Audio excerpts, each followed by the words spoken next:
নমস্কার, আপনারা শুনছেন প্রেম আনমোল হোতা হ্যায় বাণী। আমি আপনাদের হোস্ট বাণী।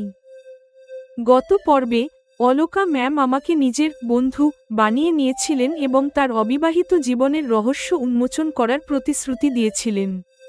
আজ আপনারা শুনবেন ম্যামের সেই জীবন মন্ত্র, নিজের সিদ্ধান্তকে সঠিক প্রমাণ করা আমাদের নিজেদের হাতেই থাকে। কিন্তু ম্যাম যখনই আমাকে বলেন যে তিনি একাকিত্ব দূর করার জন্য রাশিলের মতো তরুণী বান্ধবীদের ডাকেন, তখন আমার মনে জেগে ওঠা সমকামিতার আশঙ্কা যেন সত্য বলে মনে হতে থাকে। ম্যামের এই ঘনিষ্ঠ আচরণ আমার ভেতরে ভয় সৃষ্টি করে। আমি কি কোনো ধনী প্রৌঢ় মহিলার শোষণের শিকার হতে চলেছি? আমার মনে সন্দেহ আর ভয়ের তলোয়ার ঝুলছে। পরের আমন্ত্রণে কি আমার তার বাড়িতে যাওয়া উচিত?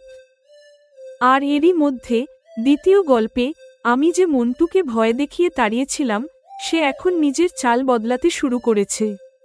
সৌম্যা তো তাকে দেখতে পায় না, কিন্তু এখন সে আমাকে, অর্থাৎ নিজের শিক্ষিকাকেই নির্লজ্জভাবে উত্ত্যক্ত করতে শুরু করেছে।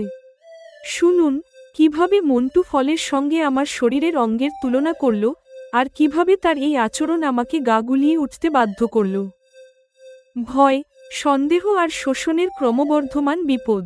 প্রেম আনমোল হোতা হ্যায় বাণীতে আপনারা শুনবেন। পর্ব 7, ঘনিষ্ঠতার ভয় এবং পেয়ারার নির্লজ্জতা। ম্যাম হাসতে লাগলেন। তার হাসি দেখে আমি বুঝতে পারলাম তিনি আমার মিথ্যে ধরে ফেলেছেন। তবুও আমার অসুবিধা এটাই যে তিনি এই নিয়ে কিছু বললেন না। আমি এখন আমার পরিবার সম্পর্কে আপনাকে বলছি। আমারও 3 বছরের বড় একজন দাদা আছে। 3 দশকেরও বেশি সময় হয়ে গেছে। সে আমেরিকা চলে গেছে আর সেখানেই থিতু হয়েছে। সেখানে এক ভারতীয় বংশোদ্ভূত পরিবারে তার বিয়ে হয়েছে। তার 2 ছেলে আছে। ছোটজন বোধহয় আপনার বয়সীই হবে। ম্যাম মূল আলোচনায় ফিরে এলেন। আমি তার পরবর্তী কথা শোনার জন্য অপেক্ষা করছি। আমার মা বাবাও আছেন। তাদের দুজনের সফল বিবাহিত জীবনের এখন 56 বছর পূর্ণ হয়েছে। তারা কখনো এখানে আমার সঙ্গে থাকেন, কখনো দাদার কাছে চলে যান। এই তো 15 দিন আগেই তারা দাদার কাছে গেছেন। আগামী 4-5 মাস এখন তারা ওখানেই থাকবেন। তিনি উঠে দাঁড়িয়ে পায়চারি করতে লাগলেন। আপনার কি কখনো একা থেকে যাওয়ার আক্ষেপ হয় না? অর্থাৎ আপনি বিয়ে করেননি, এই ব্যাপারে কি কোনো ভুল হয়েছে বলে মনে হয় না? আমার জানার কৌতূহল হলো। আমি যখন বিয়ে না করার সিদ্ধান্ত নিই, তখনই নিজেকে ব্যস্ত রাখার উপায় ঠিক করে ফেলেছিলাম। দাদা আমেরিকা যাওয়ার পর সেখানে এত আয় করেছে যে সে এখানকার ধন সম্পত্তি নিয়ে কখনো কোনো কথাই বলেনি। এমন অবস্থায় বাবার সব সম্পত্তি অনায়াসেই আমি পেয়ে গেছি। ম্যামের বিত্তশালী হওয়া এবং তার পারিবারিক উত্তরাধিকার সম্পর্কে আমি জানতে পারলাম। বাবার অ্যাক্রিলিক ইন্ডাস্ট্রিতে আমি নিজেও তার সঙ্গে কাজ করতে শুরু করি, যার আমি অনেক বিস্তার ঘটিয়েছি, এবং তারপর এই স্কুল যেখানে আপনি পড়ান, সেটা আমি পরোপকারের ভাবনা থেকে শুরু করেছি। ম্যাম কয়েক মুহূর্ত বিরতি নিয়ে নিজের কথা শেষ করলেন। ম্যাম, তবুও কি কখনো আপনার মনে হয়নি যে আপনারও একজন জীবনসঙ্গী থাকলে ভালো হতো? আমি ম্যামের সমকামিতার সন্দেহে জড়িয়ে আছি। সেটা সমাধান করার জন্য দ্রুত কোনো সূত্র পাওয়ার চেষ্টায় আছি। বাণী, আসলে আমার প্রকৃতি বা স্বভাবটাই এমন যে আমি যা সিদ্ধান্ত নিই তাতে অনড় থাকি। আমার মনে হয় নিজের সিদ্ধান্তকে ঠিক বা ভুল প্রমাণ করা আমাদের নিজেদের হাতেই থাকে। আমি যাতে এই নিয়ে ভাবার সময় না পাই, সেজন্য নিজেকে কখনো অবসরে ফ্রি রাখি না। ম্যাম নিজের সিদ্ধান্ত সঠিক করার মূলমন্ত্র জানালেন। তার করা উত্তরে আমি অস্বস্তি বোধ করলাম। ম্যাম, আমি নিজেও বিয়ে না করার সিদ্ধান্ত নিয়েছি। আমার সন্দেহ হয় যে আমি এই সিদ্ধান্ত সারা জীবন সহজে মেনে চলতে পারবো কিনা। আমি আমার কৌতূহলকে যুক্তি দিয়ে জাস্টিফাই করার চেষ্টা করলাম। আমার ব্যাখ্যা শুনে ম্যাম যেন আশ্বস্ত হলেন। বাণী, যাদের লক্ষ্য বিয়ে হয় না, তাদের বিয়ের চেয়ে বড় কোনো লক্ষ্য ঠিক করে কাজ করতে হয়। এতে মানুষ জীবনে এত ব্যস্ত হয়ে পড়ে যে অবিবাহিত থাকার জন্য আক্ষেপ হয় না। বোঝানোর সময় তার স্বরে কোমলতা এল। তিনি যা বলছেন সেই উপায় হয়তো আমিও জানি। হ্যাঁ ম্যাম, আমারও মনে হয় একা জীবন কাটানোর এটাই সঠিক পদ্ধতি। তারপর ম্যাম আমাকে স্নেহের সঙ্গে দেখে বললেন, বাণী, এত কিছুর পরেও কখনো একা লাগতে পারে। আমার সঙ্গেও কখনো কখনো এমন হয়। এটা দূর করার জন্য আমি কিছু বিশ্বস্ত বান্ধবী বানিয়েছি। এদের মধ্যে একজন রাশিল তো আপনার মতোই তরুণী, সে আপনার চেয়ে বড়জোর কয়েক বছরের বড় হবে। এই রাশিল কে? আমার মনে সঙ্গে সঙ্গে প্রশ্ন জেগে উঠল। কখনো কখনো আমি রাশিলকে আমার সঙ্গে থাকার জন্য ডেকে নিই। তখন আমরা অত্যন্ত ঘনিষ্ঠতার সঙ্গে মেলামেশা করি, একসঙ্গে থাকি। এখন থেকে আপনিও নিজেকে আমার বান্ধবী ক্লাবের অন্তর্ভুক্ত বলে ধরে নিন। ম্যাম আমার পাশে বসতে বসতে আমার হাত নিজের হাতে নিলেন। ম্যামের এমন বলা বা করা ভেতর থেকে আমাকে আতঙ্কিত করে তুলল। আমার সন্দেহ যেন আরও দৃঢ় হল। আমার মনে হচ্ছে ম্যামের আজ আমাকে আমন্ত্রণ জানানো তার তথাকথিত মাঝে মাঝে হওয়া একাকিত্ব দূর করার উদ্দেশ্যেই হয়েছে। এসো বানি, এখন আমরা খাবার খাই। ম্যাম ঘড়ির দিকে তাকিয়ে উঠে দাঁড়ালেন। তিনি আন্তরিকতার সঙ্গে আমার হাত ধরলেন। এভাবেই আমরা একসঙ্গে এক বিশাল খাবার ঘরে প্রবেশ করলাম। সেখানে এক বড় টেবিল আছে, যেখানে একসঙ্গে 20 জন লোক খাবার খেতে পারে। টেবিলে অত্যন্ত দামি ডিনার সেট আর পাত্রে অনেক ধরনের পদ সাজানো আছে, যেগুলোর সুগন্ধে খিদে বেড়ে যায়। আমি সেখানকার সুস্বাদু খাবারের ভরপুর আনন্দ নিলাম। সেই সময়ও মাঝে মাঝে আমার মনে ম্যামকে নিয়ে সন্দেহজনক চিন্তা আসছিল। খাওয়ার পর আমাদের আরও কিছুক্ষণ আলোচনা হলো। আমি যখন বিদায় নিলাম, তখন আসার সময়ের আনন্দের জায়গায় সন্দেহ আর ভয় জেঁকে বসল। আমার মনে হচ্ছে তার তথাকথিত আমরা অত্যন্ত ঘনিষ্ঠতার সঙ্গে মেলামেশা করি, একসঙ্গে থাকি পরিস্থিতি থেকে আমি আজ এ কারণেই বেঁচে গেছি যে আজ আমি প্রথমবার তার বাড়িতে গেছি। আমি দ্বিধাগ্রস্ত, আমি চিন্তায় জড়িয়ে আছি। ভবিষ্যতে কখনো এমন আমন্ত্রণে তার বাড়িতে যাওয়া উচিত কিনা। স্পষ্ট কথায় বলতে গেলে আমি ঘাবড়ে যাচ্ছি। কোথাও আমি কোনো বিত্তশালী প্রৌঢ় মহিলার শোষণের শিকার হতে চলেছি না তো? দৃশ্য পরিবর্তন। সৌম্যাকে মন্টুর হাত থেকে বাঁচানোর পরিকল্পনা অনুযায়ী আমি নির্দিষ্ট বিরতিতে মন্টুর দোকানে ফল কিনতে যেতাম। সে যখন ওখানে থাকত, তখন অন্য গ্রাহকদের আগে আমার দিকে মনোযোগ দিত এবং নতুন আসা ঝুড়ি থেকে তাজা ফল বের করে আমাকে দিত। আমার অভ্যাস হলো দরদাম করে জিনিস কেনা। তবুও মন্টু আমাকে যে দামে ভালো ফল দিত, তাতে দরদাম করার প্রয়োজন মনে হতো না। আমি এই ভ্রমের মধ্যে আছি যে মন্টুর মনের পাপ আমার দেওয়া মানসিক চাপে দূর হয়ে গেছে। মনোবিজ্ঞানের ছাত্রী হয়েও আমি এটা বোঝার চেষ্টা করিনি যে কোনো মানুষকে এত সহজে বদলে ফেলা সম্ভব নয়। তখন অর্ধবার্ষিক পরীক্ষা সম্পন্ন হয়েছে। ফলাফলে আমি খুশি হলাম। সৌম্যা আবার গণিতে পূর্ণ নম্বর পেয়েছে। সৌম্যা, এখন তো ওই লোকটার থেকে তোমার কোনো সমস্যা নেই? আমি সৌম্যাকে একান্তে জিজ্ঞেস করলাম। কোন লোক?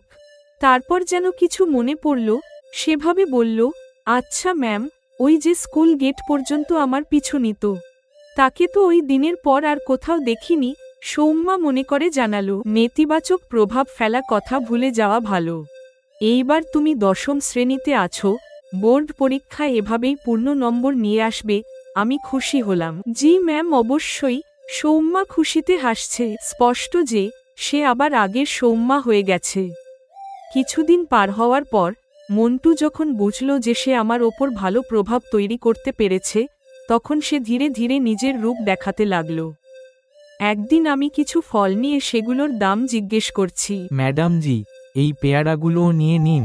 আমার মনে হলো মন্টু আরও ফল নেওয়ার কথা বলছে। না ভাই, অন্য একদিন নেব। আমার এখন এই কটা ফলেই হবে। আমি 500 টাকার নোট তার দিকে বাড়িয়ে দিলাম। নিয়ে নিন ম্যাডাম জি, এই পেয়ারাগুলো একদম। তারপর সে কথাগুলো চিবিয়ে চিবিয়ে পরের দুটো শব্দ নিচু স্বরে বলল, আপনার মতো ডাসা আর টাটকা। বলতে বলতে সে নোটটা আমার হাত থেকে নিল। সে আমার শরীরের দিকে এমনভাবে তাকাচ্ছে যেন পেয়ারার আকারের সঙ্গে আমার অঙ্গের তুলনা করছে। আমাকে নিয়ে তার কুৎসিত মনোভাব অনুভব করে আমি হতভম্ব হয়ে গেলাম। আমি প্রয়োজন না থাকলেও নিজের জামাকাপড় ঠিক করতে লাগলাম। কি বললে? আবার বলো তো। আমার কণ্ঠস্বর কঠোর হলো। বললাম ম্যাডাম জি, এই পেয়ারাগুলো একদম ডাসা আর টাটকা। মন্টু নির্লজ্জভাবে হাসছে। এইবার সে আপনার মতো বাদ দিয়ে বাকি কথাগুলো আবার বলল। আমার প্রতি তার মনোভাব ভালো নয়। এই নিয়ে আমার আর কোনো সন্দেহ থাকল না। আমার ইচ্ছে হলো যে আগে থেকে ঠিক করা ওই ফলগুলোও আমি নেব না। তারপর মনে হলো এমন প্রতিক্রিয়া দেওয়া ঠিক হবে না।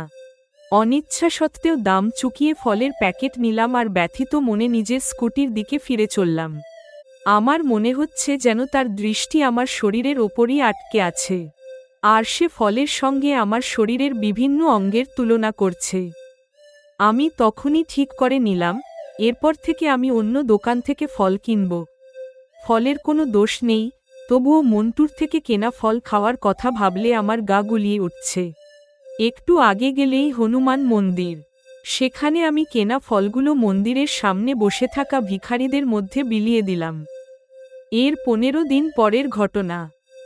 আমি একটা নতুন খোলা ফলের দোকান থেকে ফল কিনেছি। তারপর আমি স্কুটি নিয়ে বাড়ির দিকে চললাম। রাস্তায় হেলমেট পরা একজন বাইক চালক আমার স্কুটির সমান্তরালভাবে চলতে শুরু করল। আমি প্রথমে এটা খেয়াল করিনি। তখন আমার মনে হলো যেন সে আমার দিকে তাকিয়ে কিছু বলছে। আপনি কি আমাকে কিছু বলছেন? আমি স্বাভাবিকভাবেই জিজ্ঞেস করলাম। জেমিনাই এর সমালোচনা ও সৃজনশীল দিকনির্দেশনা। প্রিয় শ্রোতারা, এটি প্রেম আনমোল হোতা হ্যায় বাণী পর্ব 7 এর সমাপ্তি। এই পর্ব বাণীর মনের লুকোনো সংস্কার এবং তার বাইরের পরিবেশের সংকটকে তুলে ধরে। পর্ব 7 এর শক্তি এবং কাহিনীর বিকাশ। অলকার অসম্পূর্ণ রহস্য উন্মোচন। সম্পদ ও দর্শন। অলকার পারিবারিক পটভূমি, দাদার আমেরিকা থাকা, পৈতৃক সম্পত্তি পাওয়া এবং জীবন দর্শন সম্পর্কে ব্যাখ্যা তার চরিত্রকে এক দার্শনিক দৃঢ়তা দেয়। সন্দেহের গভীরতা। অলকার রাশিল, একজন তরুণী বান্ধবী, নাম নেওয়া এবং অত্যন্ত ঘনিষ্ঠতার সঙ্গে মেলামেশা করি শব্দগুলো বাণীর সমকামিতার সন্দেহকে আরও উস্কে দেয়। এটি অলকা ম্যামের উদ্দেশ্যকে অস্পষ্ট রাখে, যা বাণীর ভয়কে স্বাভাবিক করে তোলে। এটি কাহিনীতে এক জটিল মনস্তাত্ত্বিক দ্বন্দ্ব তৈরি করে। মন্টুর পুনরাবৃত্তি। মনস্তাত্ত্বিক ভুল। মনোবিজ্ঞানের ছাত্রী হওয়া সত্ত্বেও বাণীর এটা মনে করা যে চাপের মুখে মানুষ সহজে বদলে যায়, তা তার অভিজ্ঞতার অভাবকে প্রকাশ করে। নির্লজ্জতার প্রদর্শন। মন্টুর দেওয়া আপনার মতো ডাসা পেয়ারা মন্তব্য এবং বাণীর অঙ্গের তুলনা করা নির্লজ্জতার চরম সীমা। এই দৃশ্যটি ভারতে নারীদের যৌন হেনস্থার বাস্তবতাকে তুলে ধরে। নতুন সংকট। পর্বটি শেষ হয় একজন নতুন মোটরসাইকেল আরোহীর প্রবেশের মাধ্যমে, যে বাণীর পিছু নিচ্ছে। এটি মন্টুর ঘটনার পর নতুন এক বাইরের বিপদকে তীব্র করে। এই পর্ব প্রমাণ করে যে বাণীকে নিজের ব্যক্তিগত সম্পর্ক এবং বাইরের নিরাপত্তা, উভয় দিক থেকেই লড়াই করতে হচ্ছে। অডিও উপস্থাপনার নির্দেশিকা। বাণীর কণ্ঠস্বর।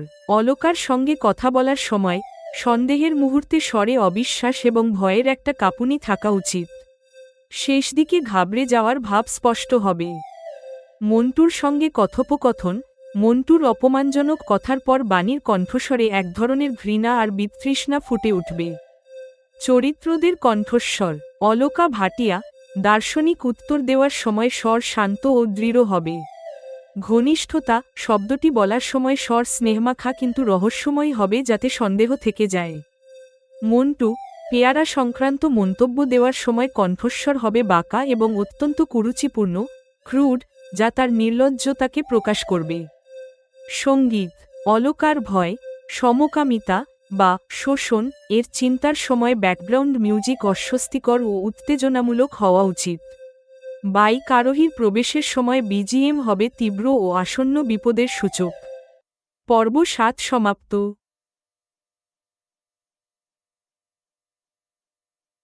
পর্ব 8। নমস্কার, আপনারা শুনছেন প্রেম আনমোল হোতা হ্যায় বাণী। আমি আপনাদের হোস্ট বাণী। আজ আমার সবচেয়ে বড় ভয় সত্যি হতে চলেছে।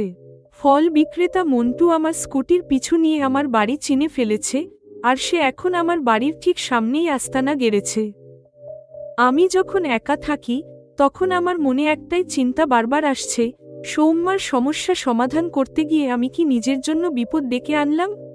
30 বছরের অবিবাহিত মেয়ে হওয়ার কারণে আমি কি লম্বদের জন্য একটা সফট টার্গেট হয়ে গেলাম? আপনারা শুনবেন post traumatic stress disorder, PTSD এর মতো পরিস্থিতিতে কিভাবে আমার বাড়ির দুর্বল দরজাগুলো আমাকে ভেঙে পড়ার সংকেত দিচ্ছে। কিন্তু এই রাতেই মন্টুর ভয় দূর করার জন্য আমার মন ও মস্তিষ্কে এক নতুন প্রবেশ ঘটে, রাশিল। পরের দৃশ্যে অলকা ম্যামের আমন্ত্রণে আমি তার বাড়িতে পৌঁছাই, আর সেখানে দেখি রাশিলকে, ঠিক যেন মার্বেল পাথরের তৈরি এক জলপরীর মূর্তি। শুনুন, রাশিলের শারীরিক স্পর্শ আর তার সুন্দর ঠোঁটের চুম্বন, এই অভিজ্ঞতা আমার ভেতরে এক এমন সমকামিতার প্রবৃত্তি জাগিয়ে দেয়, যা আমি আজ পর্যন্ত কখনো অনুভব করিনি। মন্টুর বিপদ নাকি রাশিলের জাদু, কে আমার মনের ওপর রাজত্ব করবে? প্রেম আনমোল হোতা হ্যায় বাণীতে আপনারা শুনবেন। পর্ব ৮, সফট টার্গেট এবং শারীরিক স্পর্শের জাদু। আজকাল আপনি আমার দোকান থেকে ফল নেওয়া কেন বন্ধ করে দিয়েছেন? ওটা মন্টু, ওর প্রশ্ন শুনেই আমি ওকে চিনতে পেরেছি। এখনই একটা নতুন দোকান খুলেছে, ওটা আমাদের এক আত্মীয়ের। উনিই বাবার সঙ্গে দেখা করতে বাড়ি আসেন আর আমাদের জন্য ফল নিয়ে আসেন। ওর হাত থেকে রেহাই পাওয়ার জন্য আমি মিথ্যে বললাম। কিন্তু এই তো দেখলাম আপনি নতুন দোকান থেকে ফল নিচ্ছিলেন। আমি বাজি ধরে বলতে পারি, আমার দামে সবচেয়ে ভালো ফল আপনার কোনো আত্মীয়ও দিতে পারবে না। সে আমার স্কুটির সমান্তরালভাবে চলছে। ওর কথা শুনে স্পষ্ট বোঝা যাচ্ছে যে ও আগে থেকেই আমার পিছু নিয়েছিল। ওর নজর আমার শরীরের ওপরই আটকে আছে। আমি বুঝতে পারছি ওর মনে আমার সম্পর্কে যা আছে তা আদপেও ভালো নয়। ওর দেওয়া ফল আমাকে বিনে পয়সায় দিলেও আমার চাই না। আমি কোনো উত্তর দিলাম না। কিছুটা গিয়ে ভিড়ের বাহানায় নিজের গতি কমিয়ে দিলাম আর ওকে আগে যেতে দিলাম। তারপর একটা গলিতে ঢুকেই আমি আমার বাড়ি যাওয়ার অন্য একটা রাস্তা ধরলাম। আমি যখন বাড়ি পৌঁছলাম, তখন এটা দেখে রীতিমতো অবাক হলাম যে মন্টু আমার বাড়ির সামনে আগে থেকেই পৌঁছে আছে। মোড়ের পান দোকান থেকে কিছু কিনতে কিনতে সে আমার বাড়ির দিকেই তাকিয়ে আছে। আমি বিরক্ত হয়ে পানের দোকানদারদের অভিশাপ দিতে লাগলাম, এরা যেখানে সেখানে ব্যাঙের ছাতার মতো গজিয়ে ওঠে আর দোকান খুলে বসে। এই পানের দোকানগুলো আবাসিক এলাকায় ভবঘুরেদের একটা আড্ডা বানিয়ে দেয়। সেখানে দাঁড়িয়ে মধ্যবিত্ত পরিবারের মেয়ে আর মহিলাদের দিকে তাকিয়ে থাকার একটা সুযোগ পেয়ে যায় ওরা। পরক্ষণেই আমার এই বিরক্তি নিজের কাছেই অনুচিত মনে হল। পানের দোকানও আমাদের সমাজে অনেক পরিবারের জীবনধারণের একমাত্র অবলম্বন। আমি স্কুলের পোশাক ছেড়ে বাড়ির পোশাক পরতে পরতে মন্টুর আমার বাড়ি পর্যন্ত পৌঁছে যাওয়ার অর্থ বোঝার চেষ্টা করছি। অর্থ আয়নার মতো পরিষ্কার, সে আগে থেকেই আমার পিছু নিয়ে আমার বাড়ি চিনে ফেলেছে। তাই আজ সে সরাসরি পিছু নিতে না পারলেও অন্য রাস্তায় সেখানে পৌঁছে গেছে। আমি বাবার সঙ্গে থাকি আর আমি এখনও অবিবাহিত, বোধ হয় ও সেটাও জেনে গেছে। আমি ভাবতে বাধ্য হলাম, ৩০ বছর বয়সেও অবিবাহিত থাকা যুবতীদের ওপর লম্বদের নজর দ্রুত খারাপ হয়ে যায়। তাদের কাছে এরা হলো সফট টার্গেট। তাদের ধারণা এরা যৌনতার জন্য ক্ষুধার্ত হয়ে বসে আছে। ওরা ভাবে সামান্য চেষ্টা করলেই এই অবিবাহিত মেয়েরা ওদের বাহুবন্দী হওয়ার জন্য ব্যাকুল হয়ে উঠবে। এ পর্যন্ত জীবনে আমারও কখনো কখনো মনে হয় যে মেয়েদের নিশ্চিন্তে বাঁচা পুরুষদের পক্ষ থেকে বেশ চ্যালেঞ্জিং। তবুও আজকের আগে কেউ আমাকে এভাবে পিছু নিয়ে বিরক্ত করেনি। ওর এই কাজে আমি ভাবতে বাধ্য হচ্ছি যে সৌম্যার সমস্যা মেটাতে গিয়ে আমি কি নিজের ওপর বিপদ ডেকে আনলাম। ফলের বাহানায় ওর বলা সেই শব্দ, ডাসা, গদরায়, কথা মনে পড়ে গেল। আমার মনে হচ্ছে সৌম্যার তুলনায় আমার শরীর ওকে বেশি প্রলুব্ধ করছে। ও সৌম্যার পিছু নেওয়া ছেড়েছে ঠিকই, কিন্তু এখন আমার পিছু ধরেছে। আমি ভাবতে শুরু করলাম যে মেট্রোর সার্ভাইলেন্স ক্যামেরার ডেটা কতদিনের পুরনো উদ্ধার করা সম্ভব। মন্টু ধূর্ত লোক, ও আন্দাজ করে নিয়েছে যে ওর আগের শ্লীলতাহানি ভিডিও ফুটেজ এখন পাওয়া কঠিন। এর ফলেই ও ধীরে ধীরে নিজের চাল বদলাতে শুরু করেছে। এরই অঙ্গ হিসেবে ও প্রথমে আমার বিশ্বাস অর্জন করল, তারপর আমাকে ভালো ফল সস্তায় দিতে থাকল। নিজের পরিকল্পিত চাল অনুযায়ী ও এখন আরও এগোতে চায়। আমার মনে আশঙ্কা হলো যে আমি যখন বাড়িতে একা থাকব, তখন ও যদি জোর করে ঢোকার চেষ্টা করে। নিজের মনের সান্ত্বনার জন্য আমি নিজেকে ভরসা দিতে লাগলাম, কারো বাড়িতে ঢুকে সেখানে মেয়েদের ওপর জোর করা এতটাও সহজ কাজ নয়। এখন বাবা নিজের বইয়ের দোকানে গেছেন। আমি একা। ভয় আর সাহস পাল্লা দিয়ে আমার মনে রাজত্ব করছে। এই মানসিক অবস্থায় আমি বাড়িটা পরীক্ষা করতে লাগলাম। প্রথমবার আমার বাড়ির জানলার গ্রিলগুলো খুব দুর্বল মনে হলো। মনে হচ্ছে বাড়ির পেছনের দরজাটা অত্যন্ত নড়বড়ে।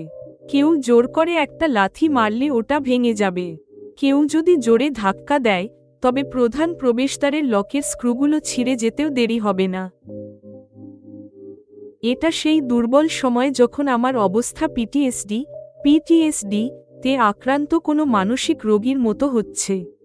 আমি নিজেই মনোবিজ্ঞানের লেকচারার। আমাকে এই অবস্থার চিকিৎসা নিজেই করতে হবে। এই মানসিক সমস্যা থেকে বেরিয়ে আসার জন্য আমাকে কি করতে হবে? আমি গভীর চিন্তায় ডুবে গেলাম। আমি আমার ভয় বাবার সঙ্গে ভাগ করে নিতে পারবো না। উনি আগে থেকেই পিটিএসডিতে আক্রান্ত। উনাকে জানিয়ে আমি উনার চিন্তা আরও বাড়িয়ে দেওয়ার ঝুঁকি নিতে পারি না। দৃশ্য পরিবর্তন। কখনো কখনো আমার মনে হয় যখন কেউ অবিবাহিত থাকে তখন সে অতীতের স্মৃতিতে বেশি ডুবে থাকে, অথবা তার কাছে স্মৃতিচারণের জন্য বেশি সময় থাকে। সেই রাতে আমি ঘুমোতে পারছি না। বারবার মনে হচ্ছে যেন দুর্বল দরজা ভেঙে মন্টু আমার ঘরে চলে এসেছে। কিভাবে এই রাগস্টার থেকে ভয়মুক্ত হব, এই দ্বিধায় জেগে থাকার সময় অলকা ম্যামের বলা সেই রাশিলের সাহায্যের কথা মনে পড়ে গেল। এতেই আমার মনের জানলা দিয়ে রাশিল আমার আতঙ্কিত মনে প্রবেশ করল। আমার মনে মন্টুর ভয়ের জায়গায় এখন রাশিলের মিষ্টি স্মৃতি আসতে শুরু করল। দৃশ্য পরিবর্তন। অলকা ম্যাম দ্বিতীয়বার তার বাড়িতে আমাকে ডিনার আর রাত্রিযাপনের জন্য আমন্ত্রণ জানিয়েছেন। ওর সমকামী হওয়ার আশঙ্কায় আমি ভয় পাচ্ছি ঠিকই, কিন্তু কোনো বাহানাও দিতে পারিনি। বাবাকে এই আমন্ত্রণের কথা বলায় উনি সানন্দে অনুমতি দিয়েছেন। ওর স্কুলের বাচ্চাদের খাতা বই বিক্রি থেকে বাবার ব্যবসা হয়, তাই বাবা আগে থেকেই উনাকে চেনেন। এই তথ্য আমি এইমাত্র জানলাম। অলকা ম্যামের মতো প্রখ্যাত মহিলার সঙ্গে আমার বন্ধুত্বের ভাবনায় বাবার এই গদগদ থাকাটা আমার ভালো লাগছে না। আমি ভাবছি যদি বাবা নিজেই মানা করে দিতেন তবে আমি ম্যামকে সেটা জানিয়ে রাতে ওর সাথে থাকাটা এড়িয়ে যেতাম। আমি ভয়ে সেই রাতে অলকা ম্যামের বাংলোতে পৌঁছলাম। সেখানে রাশিল আগে থেকেই উপস্থিত আছে। রাশিলকে আমার থেকে বয়সে কয়েক বছর বড় মনে হচ্ছে, 26-27 বছর মতো। ও আমার কাছে জলপরীর এক মার্বেল মূর্তির মতো, এক সৌন্দর্যের দেবী মনে হচ্ছে। অত্যন্ত গৌরবর্ণা রাশিল এক সুগঠিত শরীরের অপূর্ব সুন্দরী যুবতী। ওকে দেখে আমি চিন্তায় পড়ে গেলাম। আমি যদি মেয়ের জায়গায় ছেলে হতাম তবে ওর ওপর মোহিত হয়ে ওকে বিয়ে করার জন্য পাগল হয়ে যেতাম। আমি এখনকার মতো অবিবাহিত থাকতে পারতাম না। রাশিলের প্রতি আমার মুগ্ধতা অলকা ম্যাম তখনই বুঝে ফেললেন। বানি, আমি যখন প্রথমবার ওকে দেখেছিলাম তখন আমিও এভাবেই ওর প্রেমে পড়েছিলাম। রাশিলও আমার এক প্রিয় বান্ধবী, এ কথা আমি আগের বার তোমাকে বলেছিলাম। মনে আছে তো? ওর প্রতি আমার মুগ্ধতা সবসময় একই রকম থাকে। ম্যামের কথায় আমার ঘোর কাটল। আমার মনে পড়ল, আমার মনে এরকম কথা থেকেই ম্যামের সমকামী হওয়ার সন্দেহ জেগেছিল। বাহ রাশিল, তোমাকে দেখে আমার মনে হচ্ছে যেন তোমার মতো সুন্দরী যুবতী আমি আগে কখনো দেখিনি। আমি রাশিলের দিকে হাত বাড়ালাম। নিজের মোহময় দৃষ্টি আমার ওপর ফেলে রাশিল আমার হাত নিজের হাতে নিল। হঠাৎই ও আমাকে টেনে নিজের বুকে জড়িয়ে ধরল। তখন ওর সুন্দর ঠোঁটে এক আকর্ষণীয় হাসি ফুটে উঠল। কোনো যুবতীর দ্বারা এভাবে আলিঙ্গনবদ্ধ হওয়া আমার কাছে এক নতুন অভিজ্ঞতা। রাশিলের শারীরিক স্পর্শ আমাকে অভিভূত করে দিল। সেই মুহূর্তে আমার মনে হলো যে এমন যুবতীর সান্নিধ্য হয়তো আমার ভেতরেও সমকামী প্রবৃত্তি জাগিয়ে দিতে পারে। আমার এমন অনুভূতি আগে কখনো হয়নি, কিন্তু এখন আমার মনে হচ্ছে ওর সুন্দর ঠোঁটে নিজের ঠোঁট রেখে সেই রস আস্বাদন করি। নিজের অবস্থার কথা ভেবে আমি লজ্জা পেলাম আর আমার চোখের পাতা নুয়ে এল। তখন রাশিল অনেকটা সেরকমই কাজ করে বসল। ও আমার ঝুঁকে থাকা চোখের পাতায় একে একে চুমু খেল। যদি অনুমতি দাও তবে এই সুন্দর মুহূর্তটার একটা ক্যান্ডিড ছবি তুলে নিই। অলকা ম্যাম হাসতে হাসতে এই দৃশ্য উপভোগ করলেন। ম্যাম, এটা তো সবে শুরু, ভবিষ্যতে এরকম সুযোগ আপনি আরও অনেক পাবেন। রাশিল আমাকে নিজের থেকে সরিয়ে দিল। ওরা দুজনেই হাসতে লাগল। আমার মনে হচ্ছে আজ এই রাতটা আমার জন্য খুব অনন্য হতে চলেছে। হাসতে হাসতে আমিও ওদের হাসিতে যোগ দিলাম। হ্যাঁ বানি, সত্যি এই রাতটা বিশেষ। ম্যাম আমাকে তোমার সাথে দেখা করার যে সুযোগ করে দিয়েছেন, রাশিল বলল। হ্যাঁ, আমার জন্যেও এটা সৌভাগ্যের বিষয়। ম্যাম ওর স্কুলে কাজ করা আমার মতো এক সাধারণ মেয়েকে ওর সান্নিধ্য দিয়েছেন। ওর সাথে থাকার সময় আমার নিজেকে অসাধারণ মনে হওয়ার ভুল হতে থাকে। তোমার মতো সুন্দর যুবতীর সাথে আলাপ হওয়াটাও ম্যামের কারণেই সম্ভব হয়েছে। দুজনের প্রশংসায় আমার মুখ থেকে স্বতঃস্ফূর্তভাবে কথাগুলো বের হলো। ম্যাম কিছু বললেন না, বোধহয় উনি এই নিয়ে রাশিলের মন্তব্য শুনতে চান। জেমিনাই এর পর্যালোচনা ও সৃজনশীল দিকনির্দেশনা। এপিসোড 8 এর শক্তি ও কাহিনীর বিকাশ। বিপদের চরম পর্যায়। মন্টু। যৌন হেনস্থার জেদ। মন্টুর দ্বারা বাণীর বাড়ি পর্যন্ত পিছু নেওয়া এবং মিথ্যে ধরে ফেলা এটা স্পষ্ট করে যে সে একজন সফট টার্গেট এর সন্ধানে আছে। পিটিএসডি এর চিত্রণ। বাণীর দ্বারা নিজেকে একা পেয়ে বাড়ির দরজা ও জানলার দুর্বলতা পর্যবেক্ষণ করা এবং নিজেকে পিটিএসডিতে আক্রান্ত রোগী মনে করা মানসিক ট্রমার এক সার্থক চিত্রণ। এটি প্রমাণ করে যে বিপদ এখন কেবল বাইরে নয়, মনের ভেতরেও বাসা বেঁধেছে। রাশিলের বিস্ময়কর প্রবেশ। সৌন্দর্য ও আকর্ষণ। রাশিলের বর্ণনা। জলপরীর মূর্তি, গৌরবর্ণা, সুগঠিত শরীর, বাণীর মনকে আমূল বদলে দেয়। যৌন প্রবৃত্তির ওপর প্রশ্ন। বাণীর এটা ভাবা যে যদি আমি ছেলে হতাম তবে অবিবাহিত থাকতে পারতাম না, এবং রাশিলের স্পর্শে সমকামিতার অনুভূতি পাওয়া গল্পের এক গুরুত্বপূর্ণ মোড়। এটি অলকা সম্পর্কে বাণীর সন্দেহকে তো বাড়াই, সেই সাথে বাণীর নিজের মনস্তত্ত্বকেও জটিল করে তোলে। দ্বন্দ্বের পরিস্থিতি। বাণীর মন মন্টুর ভয় থেকে মুক্তি পেতে রাশিলের মিষ্টি স্মৃতিতে আশ্রয় নেয়। রাশিল বাণীর জন্য এক মানসিক আশ্রয়ে পরিণত হয়। এই এপিসোড অভ্যন্তরীণ এবং বাহ্যিক সংকটের এক চমৎকার সংমিশ্রণে শেষ হয়। অডিও উপস্থাপনার নির্দেশিকা। বাণীর কণ্ঠস্বর। মন্টুর সাথে সংলাপ। পিছু নেওয়ার সময়ে গলায় আতঙ্ক ও বিরক্তি থাকুক। পিটিএসডির চিন্তার সময়ে গলার গতি হবে ধীর, চিন্তাশীল এবং গভীর ভীতিমাখা। রাশিলের সাথে পরিচয়। রাশিলের সৌন্দর্যের বর্ণনায় মুগ্ধতা ও বিস্ময় থাকুক। আলিঙ্গনের পরবর্তী মুহূর্তগুলোতে গলার স্বরে লজ্জা, অভিভূত হওয়া এবং এক অনন্য আনন্দের মিশ্রণ থাকতে হবে। চরিত্রদের কণ্ঠস্বর। মন্টু। বাইকে পিছু নেওয়ার সময় গলা হবে দৃঢ়, লোলুপ এবং উদ্ধত। রাশিল। ওর গলা হবে অত্যন্ত আকর্ষণীয়, স্নেহমাখা এবং চঞ্চল। আলিঙ্গনের পর, ম্যাম এটা তো সবে শুরু, বলার সময় গলায় আত্মবিশ্বাস এবং এক ধরনের দুষ্টুমি ফুটে উঠবে। সঙ্গীত। মন্টুর বিপদ। এই অংশে থাকবে দ্রুতলয়ের, উদ্বেগজনক এবং ভীতিপ্রদ সঙ্গীত। রাশিলের প্রবেশ।